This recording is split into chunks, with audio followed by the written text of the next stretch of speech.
Hi, I'm Mike Amusio, video road test editor for Kelley Blue Book, and I'm in San Diego. There's a lot of reasons to be in San Diego. Chirping birds, beautiful skies, apparently friendly people. But the best reason to be in San Diego right now is that over there.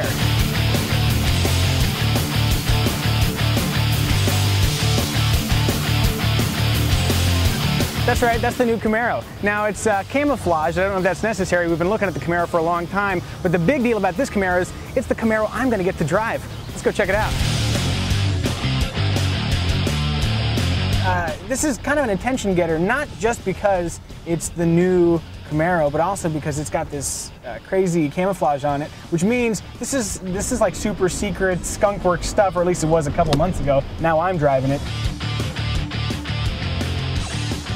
This particular model you're driving is our 3.6 liter double overhead cam, variable valve timing, 300 plus horsepower, 0 to 60 in 6.1 seconds, quarter mile in 14.4, and great fuel economy. We're not done testing, the engineers are still working that process, but we're in the 26, 27 mile per gallon highway sticker category, so really good numbers. What is the platform based on? The platform is a global rear-wheel drive architecture, and it underpins the G8. What level of similarity is there between the G8 and the Camaro? Well, when you look at the suspension systems, the body structure, they all share the family resemblance. Right? They all share the architecture. Here in the V6 Camaro, where else in the GM lineup does that appear? So that's in the CTS. Yep. Oh, really? Yep. Huh. That's interesting. Are the Cadillac guys like, hey, you're taking our engine, what are you doing with that thing? It's a General Motors engine, and you know, I think it's a really good fit for this car. I think most people that drive the car will agree. You know, as a base engine, it's a really healthy start. Some of the most sophisticated technology with the direct injection, and that gives us the great fuel economy and performance numbers. So it's a great, sophisticated, contemporary performance coupe. We're kind of getting away from the muscle car, because with that technology we've got what we feel is one of the most contemporary powertrains in the industry. That's one of the things people think about when they think about, pony cars. They think, it's fast, but it's a little bit raw. And one of the things that's jumped out to me is that this seems like a pretty sophisticated, reasonably refined package. Were you involved in perhaps the tuning of the stability control, that sort of thing? So stability control, I don't think it should be intrusive. So in a car like this, you should be able to drive the car spiritedly and not be driving it on the stability control, right?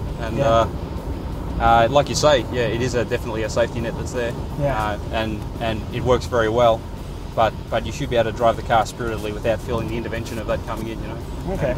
And I think we've got a good balance in this car as well, as we'll find out.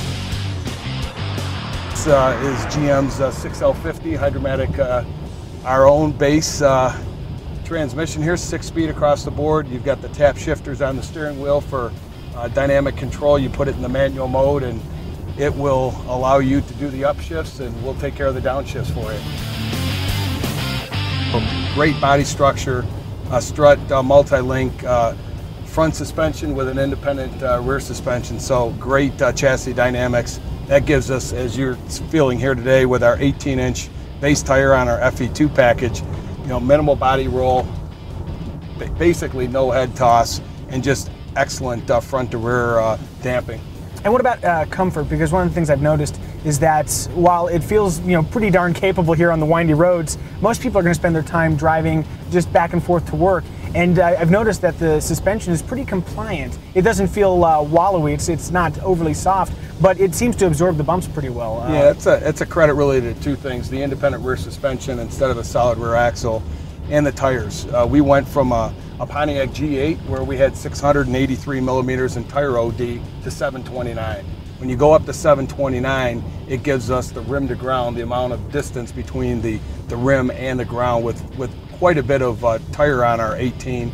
Then when you step up to the 19, you're still in good shape. And then on the 20-inch, we've got still excellent rolling capability. So the impact isolation is really nice.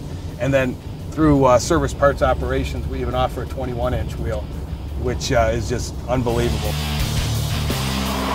I think the beauty about a car like this is that it does have 4 seats, right? It does have some amount of utility if you've got a family. You can drive this car to work. You can put the family in the back. So you definitely need a comfortable ride in a car like this. You can also put the cameraman in the back. The cameraman can sit in the back too, that's right.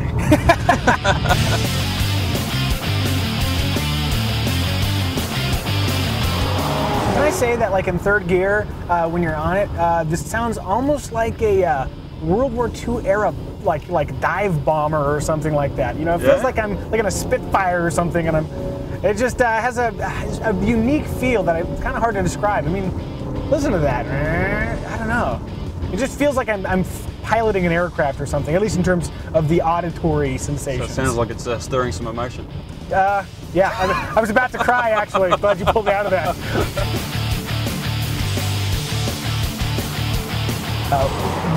What's stopping the madness that is me driving this? So we've obviously got four-wheel discs. We've got single piston sliding calipers on all four corners. The V8 SS has 4-pot Brembos on all four corners. Wow. So that's a pretty good braking lineup. Hey, Deb Houlihan, in the last seconds we have here, what's the number one thing you want people to know about the Camaro? Well, I think today I want to let people know that the Chevy Camaro, 5th generation Chevy, is ready to go, and this V6 is going to surprise people. The 6-speed automatic and the 6-speed manual are one to be reckoned with, I think, as we go into production early next year. I'm not going to deny it. This is fun.